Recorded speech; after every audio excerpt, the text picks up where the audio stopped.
পুরনো দ্বন্দ্বের কথা ভুলে গিয়ে জাতীয় দলে তামিমকে সবচেয়ে কাছের বন্ধু বলছেন সাকিব।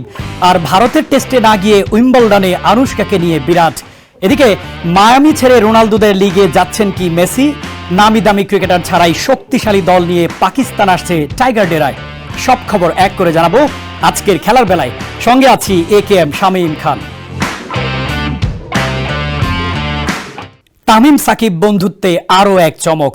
তামিমের দৃষ্টিতে সাকিবকে বাংলাদেশের ১ নম্বর ক্রীড়াবিদ আখ্যায়িত করার পর তামিমকেই সবচেয়ে কাছের বন্ধু বলছেন সাকিব। বিস্তারিত জানবো প্রতিবেদনে। তামিম and মুশফিক ভাই, so we are very close. Tamim তাড়াতাড়ি সুস্থ হয়ে যাবে, আপনারা সবাই ওর জন্য দোয়া করবেন। তামিম যখন অসুস্থ হন, সাকিব সোশ্যাল মিডিয়ায় বন্ধু তামিমের জন্য দোয়া চান দেশবাসীর কাছে। সাকিবের মা বাবা আসেন তামিমকে দেখতে, আর সাকিবকে বাংলাদেশের সেরা ক্রীড়াবিদ আখ্যায়িত করেন তামিম। দুই বন্ধু একে অপরকে প্রশংসায় ভাসান বিভিন্ন অনুষ্ঠান আনুষ্ঠানিকতায়। অথচ বন্ধু তামিম সাকিবের দ্বন্দ্ব বাংলাদেশ ক্রিকেটের বহুল আলোচিত উপলক্ষ। দেশের ক্রিকেটের এই দুই পোস্টার বয় একসময় ছিলেন একে অপরের ঘনিষ্ঠ বন্ধু। ভক্ত সমর্থকদের মাঝে বেস্ট ফ্রেন্ড তামিম ইকবালের সঙ্গে সাকিব আল হাসানের সম্পর্ক নিয়ে কত আলোচনা সমালোচনা। এবার সব থেমেছে এক বিন্দুতে। যুক্তরাষ্ট্রে এক অনুষ্ঠানে বন্ধুত্ব নিয়ে প্রশ্নে স্মৃতি মধুর উত্তর দিয়েছেন সাকিব। সাকিব বাংলাদেশ ক্রিকেটে আপাতত না থাকলেও আছেন ক্রিকেটে। গ্লোবাল সুপার লিগে দল পেয়েছেন, খেলছেন বিভিন্ন দেশের ফ্র্যাঞ্চাইজি ভিত্তিক টুর্নামেন্ট। সম্প্রতি যুক্তরাষ্ট্রের একটি লিগে খেলবেন। সেখানের এক অনুষ্ঠানে সোমবার রাতে টাইগার তারকা অলরাউন্ডার বলেন, বেস্ট ফ্রেন্ড হচ্ছে সেই ব্যক্তি যাকে বিশ্বাস করা যায়। জাতীয় দলে এমন বন্ধু কেউ আছে কিনা, এমন প্রশ্নে অবশ্য তামিম মুশফিককে টেনেছেন সাকিব। অনূর্ধ্ব ১৯ থেকে তামিম আর মুশফিক ভাইয়ের সঙ্গে খেলেছে। ২০ থেকে ২৫ বছর ক্রিকেট খেলেছি, অনেক ঘনিষ্ঠ। সেদিক থেকে বলবো আমরা ক্রিকেটে সবচেয়ে বেশি সময় একসঙ্গে কাটিয়েছি। তারা আমার ভালো বন্ধু।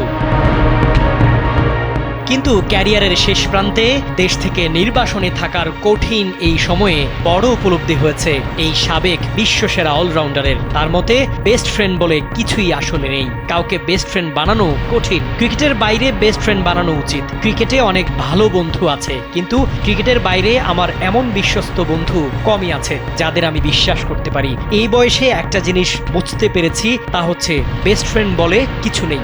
যে বন্ধুকে বিশ্বাস করতে পারেন সেই আপনার বেস্ট ফ্রেন্ড। নস্টালজিক সাকিব এদিন রুবেল ও তাসকিনের কথাও বলেছেন। তাদের সঙ্গে কাটানো সময় মিস করেন বলে জানিয়েছেন। বাংলাদেশ ও দেশের ক্রিকেট থেকে দূরে থাকা সাকিবকেও নিশ্চয়ই তাসকিন রুবেলরাও মিস করছেন। AKM শামীম খান, কালবেলা।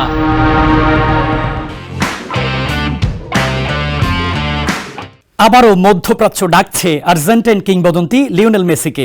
সৌদি প্রো লিগের ক্লাব আল আহলি ফুটবল জাদুকরকে নিজেদের ডেরায় ফেরাতে শুরু করেছে দৌড়ঝাঁপ। যদিও এখনও কোনো কিছুই নিশ্চিত নয়, তবুও ফুটবল ভক্তদের প্রত্যাশা আবারও দেখা যেতে পারে মেসি রোনালদো দ্বৈরথ। বিস্তারিত ফাতির শাকির রিপোর্ট। বিশ্ব ফুটবলে যখন একের পর এক কিংবদন্তি জন্মায়, তখন লিওনেল মেসি নামটি আলাদা এক মহিমা। এই মহাতারকা যেভাবে বিশ্বকে মাতিয়েছেন, তাতে তার ভবিষ্যৎ নিয়ে গুঞ্জন থেমে নেই। এরই ধারাবাহিকতায় নতুন গুঞ্জন। যুক্তরাষ্ট্র ছেড়ে এবার মধ্যপ্রাচ্যে পাড়ি জমাচ্ছেন লিও। চলতি মৌসুমেই ইন্টার মায়ামির হয়ে চুক্তি শেষ হবে মেসির। কিছুদিন আগেই আর্জেন্টাইন সাংবাদিক গাস্তন এদুল জানিয়েছিলেন, ২০২৬ বিশ্বকাপের আগে মেসি ইউরোপের কোনো ক্লাবে নিজেকে সানিয়ে নিতে চান। তাই মায়ামির সঙ্গে নতুন চুক্তিতে লোনে ইউরোপে ফিরতে পারেন এই মহাতারকা। কিন্তু নতুন খবর হচ্ছে, সৌদি আরব আবারও চাইছে মেসিকে। ফরাসি সংবাদ মাধ্যম লেকিপ জানাচ্ছে, সৌদি প্রো লিগের ক্লাব আল আহলি মেসিকে তাদের দলে ভেড়াতে দৌড়ঝাঁপ শুরু করেছে। গত মৌসুমে এশিয়ান চ্যাম্পিয়ন্স লিগ জেতা ক্লাবটি মেসির সাথে চুক্তির জন্য প্রস্তুত এবং একে অপরকে যা যা করা দরকার সবই করবে বলে প্রতিশ্রুতি দিয়েছে। ইতোমধ্যেই এই ক্লাবে রয়েছেন ম্যানচেস্টার সিটির সাবেক খেলোয়াড় রিয়াদ মাহরেজ এবং লিভারপুলের সাবেক ফরওয়ার্ড রবার্তো ফিরমিনো। তবে এত সব অফার কিংবা গুঞ্জনের মধ্যে মেসি কোথায় যাবেন? আদৌ কি তিনি মায়ামি ছাড়বেন? স্প্যানিশ সাংবাদিক গিয়েম বালাক বলেছেন, মেসির ২০২৬ বিশ্বকাপে খেলা নিশ্চিত নয়। তাই মেসি এখনো চূড়ান্ত সিদ্ধান্ত নেননি, যে কারণে এখনো কোনো কিছুই নিশ্চিতভাবে বলা যাচ্ছে না।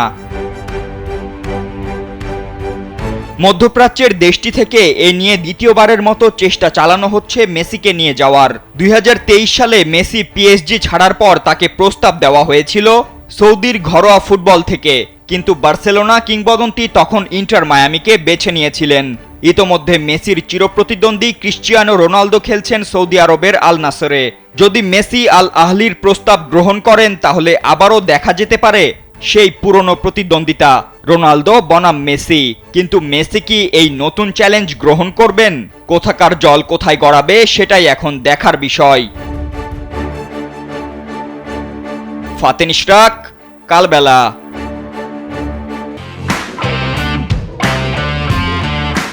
ভারতের টেস্টে না গিয়ে উইম্বলডনে আনুশকাকে নিয়ে বিরাট। বর্তমানে লন্ডন নিবাসী এই তারকা দম্পতিকে নিয়ে চলছে তুমুল সমালোচনা। ভক্তদের প্রশ্ন, লন্ডনেই থেকে বিরাট কোহলি কেন ভারতীয় ক্রিকেট দলের টেস্ট ম্যাচ দেখতে মাঠে গেলেন না? রাফিউল ইসলাম রাতুলের রিপোর্ট।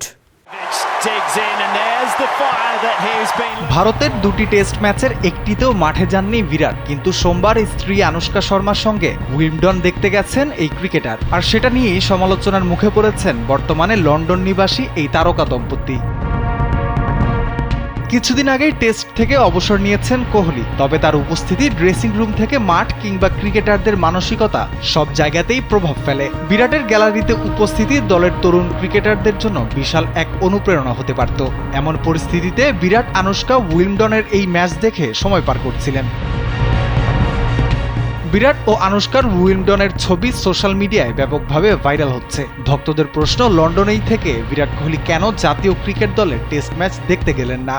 এমন প্রশ্নের কি কোনো জবাব রয়েছে এই ব্যাটারের? জোকোভিচ তার 25তম গ্র্যান্ড স্ল্যাম এবং 8ম উইম্বলডন ট্রফি থেকে আর মাত্র 3টি জয়ের দূরত্বে। বিরাট জোকোভিচের প্রশংসা করে লিখেছেন, গ্ল্যাডিয়েটর, অর্থাৎ এমন এক যোদ্ধা যিনি কঠিন পরিস্থিতিতেও লড়াই ছাড়েন না। বিরাটের পোস্ট আবার নজরেও এসেছে 37 বছর বয়সী এই টেনিস তারকার। পোস্টটি নিজের স্টোরিতে শেয়ারও করেছেন জোকোভিচ। রাফিউল ইসলাম রাতুল, কালবেলা।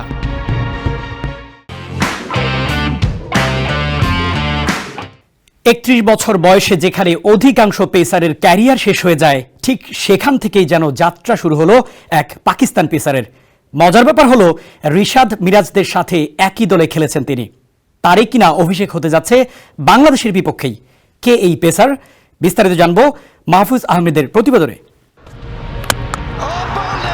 তীব্র গতিতে স্ট্যাম্প উপড়ে ফেললেন শাহাবজাদা ফারহানের। কে এই পাকিস্তানি পেসার? নতুন কোনো উঠতি তারকা কি? না, 31 বছর বয়সে এই পেসার তেমন আলোড়ন জাগানোর নাম নয়। তবে সাম্প্রতিক বছরগুলোতে পাকিস্তানের ঘরোয়া লিগ আর সবশেষ পিএসএল-এ দুর্দান্ত পারফর্ম করে হঠাৎই চলে এসেছেন আলোচনায়। কপালের জোরটাও বেশ ভালো বটে। সিনিয়র পেসারদের অনেকেই এখন ইনজুরিতে।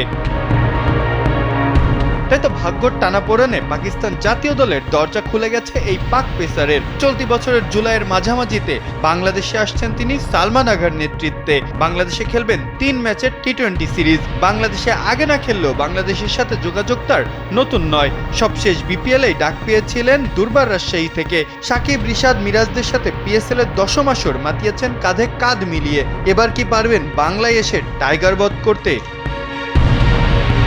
ঘরের মাঠে পাকিস্তান বড় তারকাদের ছাড়াই কুপকাত করেছিল লিটন বাহিনীকে। টি20 দলের অধিনায়ক লিটন নিজেও নেই তেমন ছন্দে। ব্যর্থতায় বাদ পড়েছেন ওয়ানডে দল থেকেও।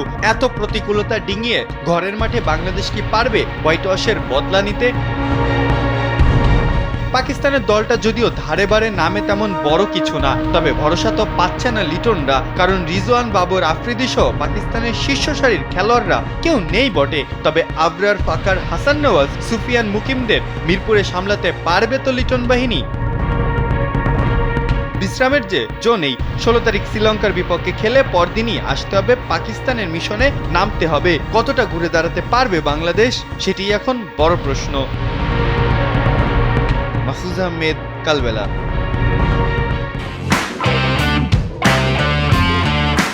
এই ছিল আজকের খেলার বেলায়। এতক্ষণ সঙ্গে থাকার জন্য ধন্যবাদ।